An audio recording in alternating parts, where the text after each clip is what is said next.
जो सर्वव्यापक, सर्वशक्तिमान, निराकार, निर्भय, निर्भय, तो गुरु नानक जी ने मूल मंत्र दिया। परमात्मा के गुण कर्म स्वभाव की जो गुरु नानक जी ने व्याख्या की, जो महर्षि देव दयानंद ने महर्षि दयानंद के नाम की व्याख्या की, ऋषि दयानंद ईश्वर के नाम की जो व्याख्या की, आओ सबसे पहले उस परमात्मा को स्मरण करें। ओम ओम ओम ओम ओम भूर्भुवः स्वः तत्सवितुर्वरेण्यं भर्गो देवस्य धीमहि धियो यो नः प्रचोदयात्। डॉक्टर धर्मवीर, जिनका नाम सुनते ही एक रोमांच सा होता, मन और तन एक रोमांच से भर जाता। एक ऐसे व्यक्ति की छवि उभरती थी जो निर्भय, ऋषि दयानंद का अनन्य भगत, ऋषि दयानंद की लिखी हुई एक एक लाइन का कायल,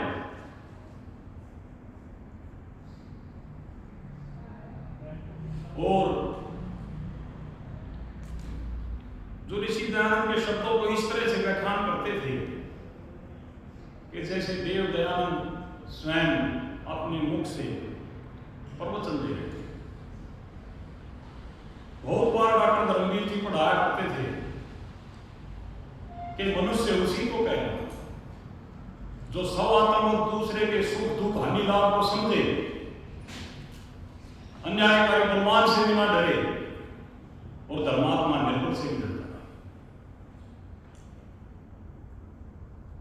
इतना ही नहीं किंतु अपने सर्व सामर्थ्य से धर्मात्माओं की उन्नति, उनका क्रिया आचरण, चाहे वे धर्मात्मा लोग कितने भी असहाय, कितने भी निर्बल, कितने भी गुण रहित क्यों ना हो, तदापि उनसे सदैव डरे। अद्भुत बात थी। डॉक्टर धर्मवीर जी बताया करते थे, इसकी व्याख्या करते थे कि ऋषि दयानंद ने क्या लिख दिया कि जो धर्मात्मा व्यक्ति है उनसे सदैव डरने का उपदेश दिया। भले ही वे कितने भी निर्बल हों, कितने भी असहाय हों, कितने भी गुण रहित क्यों ना हो। आश्चर्य है, संसार की किसी लाइब्रेरी में देख लीजिए, ऐसी लाइनें कहीं मिल नहीं सकती। दुनिया की बड़ी से बड़ी यूनिवर्सिटी में जाकर के देख लीजिए, कोई व्यक्ति इस तरह की लाइनें लिख नहीं सकता। देव दयानंद यहां ही नहीं रुकते, इससे आगे भी लिखते हैं। और अधर्मी, चाहे महासनाथ, चक्रवर्ती, महाबलवान और कितना भी गुणवान क्यों ना हो, तदापि उससे कदापि ना डरे। यहां तक भी ठीक थी, लेकिन आगे तो ऋषि दयानंद ने जैसे कलम तोड़ दी। अगर ऋषि दयानंद लिखते हैं उस अधर्मी का, जो चाहे वो महासनाथ, गुणवान और चाहे चक्रवर्ती भी क्यों ना हो, यहां तक भी लिखा है, उसका सदैव अक्रिय आचरण करे और उसकी हानि करता रहे। और इस मनुष्य रूप धर्म में चाहे हमें कितना भी दारुण दुख क्यों ना हो और चाहे मृत्यु भी क्यों नहीं आ जाए, तदापि इस मनुष्य रूप धर्म से कभी भी पीछे न हटे। अद्भुत था। क्या देव दयानंद था और क्या उनकी लाइनें थी। जिस तरह से ऋषि दयानंद ने ये लाइनें लिखी, ऋषि दयानंद ने अपने जीवन को उसी तरह से जी करके दिखा दिया। जैसा लिखा वैसा जी कर दिखा दिया। जब उनका अंत समय आया तो दारुण दुख से पीड़ित थे। वो जोधपुर का महाबली सम्राट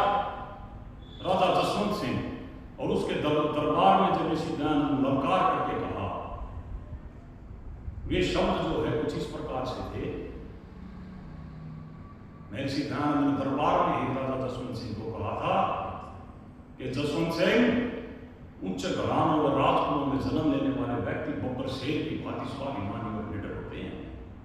नाच गा करके प्रत्येक पुरुष का मन भ्रमित करने वाली स्त्री कुतिया के समान होती है। उस पर केवल नारी और पुरुष ही आकर्षित हो सकते हैं। श्रेष्ठ जन्म पदार्थ।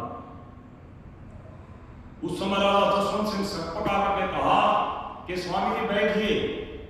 स्वामी जी ने संघ की तरह गरज करके कहा था कि तू है इस राज दरबार पर और तू है तेरे राज्य के ऊपर। जिस देश के राजा ही ऐसे हैं, उस देश की प्रजा की दुर्गति का क्या है? बोले तुम्हारे जैसे राजाओं के कारण तो इस देश के अंदर विदेशी और अंग्रेजों का साम्राज्य छाया हुआ है। अब यहाँ पर एक पल के लिए भी नहीं हो सकता। और ऋषि दयानंद उस दरबार का पाया। एक सन्यासी जिसका वहां पर कोई सहायक नहीं, कोई साथी नहीं, कोई सगा नहीं, और वो जो जोधपुर का सबसे शक्तिशाली जो सम्राट था, जो व्यक्ति था, उसको ललकार करके उसको कह रहा है कि नारकीय पुरुष कह रहा है उसको। अद्भुत था दयानंद। लेकिन बाद में जो दयानंद के जो शिष्य थे, जो हम थे, ये डर गए, इनको भय हो गया, ये समझौतावादी बन गए, इनको डर लगने लग गया। सामने थोड़ी सी विपत्ति आते ही कांपने लग गए, इनकी पीढ़ियां कांपने लग गई। ये दयानंद के वाक्यों को पढ़ते तो रहे सालों साल तक। लेकिन जब आचरण की बारी आई, जब इनकी दिल की धड़कनें बुझने लग गई।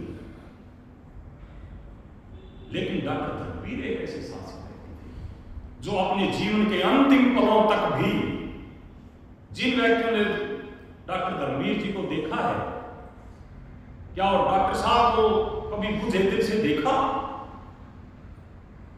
मुझे याद आता है डॉक्टर रमेश बाबा जी उनका चेक करने के लिए चले गए, हार्ट बीपी चेक करने के लिए। 150 से ऊपर था। डॉक्टर साहब ने चिंतित होते हुए कहा कि डॉक्टर साहब ये तो जो है 150 से ऊपर है, अपने स्वास्थ्य का ध्यान रखो। डॉक्टर साहब को झटकते हुए बोला छोड़ 155-60 तो एक आर्य समाजी का रहना ही